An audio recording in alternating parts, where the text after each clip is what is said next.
Hello दोस्तों, Radhe Radhe, good evening. कल हमने वाइगॉत्स्की के सिद्धांत के बारे में जाना था और कुछ महत्वपूर्ण बातें जानी थी। आज हम उनके महत्वपूर्ण पहलू के बारे में जानेंगे और कुछ इंपॉर्टेंट टर्म्स के बारे में जानेंगे। वाइगॉत्स्की ने 3 महत्वपूर्ण पहलू दिए हैं: सोशल इंटरैक्शन, सामाजिक अंतःक्रिया, संस्कृति यानी कल्चर, लैंग्वेज यानी भाषा।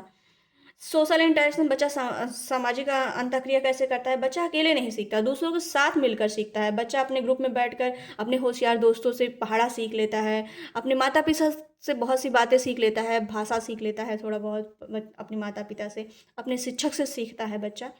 और संस्कृति से कैसे सीखता है?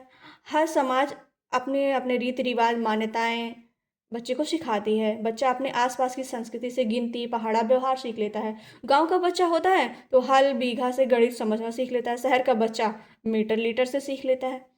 इसलिए पढ़ाई को बच्चे के संस्कृति से जोड़ना चाहिए। और लैंग्वेज क्या होती है? वाइगॉत्स्की का मानना है भाषा सोचने का औजार है। बच्चा सबको बोलते देखता है तो वहाँ से भाषा सीख लेता है, कुछ अपने मन में गुदगुदा के सीख लेता है। यह बच्चा ऐसे भाषा सीख लेता है। वाइगॉत्स्की का मानना है कि भाषा का विकास सामाजिक अंतःक्रिया से होता है। भाषा व्यक्ति के लिए सबसे बड़ा यंत्र है। इसके द्वारा हम एक दूसरे के साथ बातचीत कर पाते हैं, ज्ञान का सृजन करते हैं। वाइगॉत्स्की के जो इम्पोर्टेंट टर्म्स हैं वो है जोन ऑफ प्रॉक्सिमल डेवलपमेंट, जिसे शॉर्ट में कहते हैं जेडपीडी, संभावित विकास का क्षेत्र। दूसरा है क्या है? स्कैफोल्डिंग है।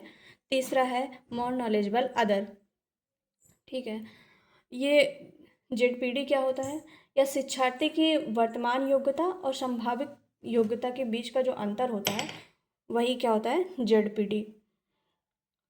वर्तमान योग्यता क्या होती है? जो बच्चा अकेले कर सकता है वो वर्तमान योग्यता होती है, और जो शिक्षक से सीख के करता है वह क्या होती है? संभावित योग्यता होती है। जैसे को बच्चा जो है 15+8 नहीं कर पा रहा है, तो फिर शिक्षक की सहायता से शिक्षक बोलता है पहले 15 में 5 जोड़ो, फिर 20 हो गया, फिर 3 जोड़ो, फिर 18 हो गया। इससे बच्चा क्या होता है? आसानी से जोड़ पाता है। और इसके फोल्डिंग क्या होता है?